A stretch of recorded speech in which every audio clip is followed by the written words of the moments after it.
Hey friends, it is Friday, so that means it's time for Friday Food for Thought. You'll have to forgive my voice. I have been going for about 2 weeks now, and it is finally catching up to me. My body is telling me to slow down, take a breath, relax, and let me rejuvenate myself. So I'm going to do that as soon as I get off here. Um, but my food for thought today is actually something that I learned several years ago, but I was so gently reminded of it recently and in such a nice way. And so I wanted, actually had another topic for today, but I ended up changing my mind on it. So, um, I don't know if any of you all have ever learned or if you know how elephants are trained, but it's actually pretty simple. Despite their size, you would think like, they're these big animals. Even as babies, they're pretty large. And so you would think there's a lot of time and energy and effort and repetition and, all kinds of positive reinforcement and things like that in terms of training them in the same way that you would like your dog, right? When they're a puppy.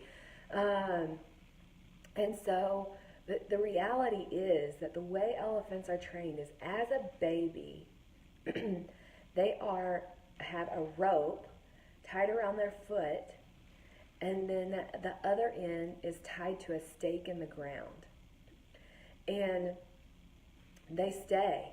For whatever reason, they just stay. They could easily pull that stake out of the ground. They could easily pull their foot out of the rope. But for whatever reason, I don't know why, they don't. And so that radius of the rope is so small that it allows the trainers to work with them to teach them additional stuff with very minimal work because they don't fight that rope. They don't pull that stake out of the ground. And then as they grow into adult elephants and time passes and that rope is taken off of their foot and that stake is no longer there, they still do not go anywhere. They still stay within that radius of which they've been trained.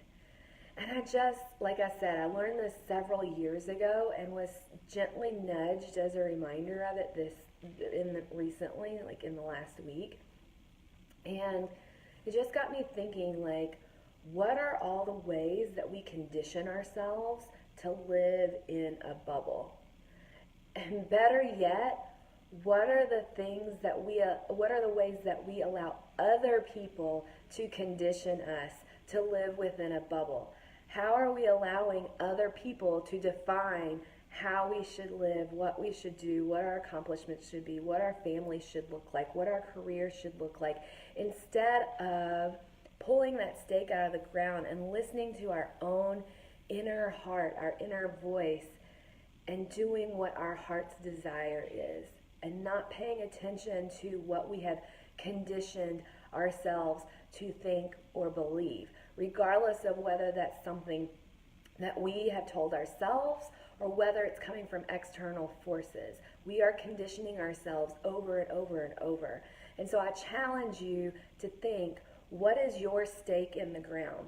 What is the rope that's holding you to that stake?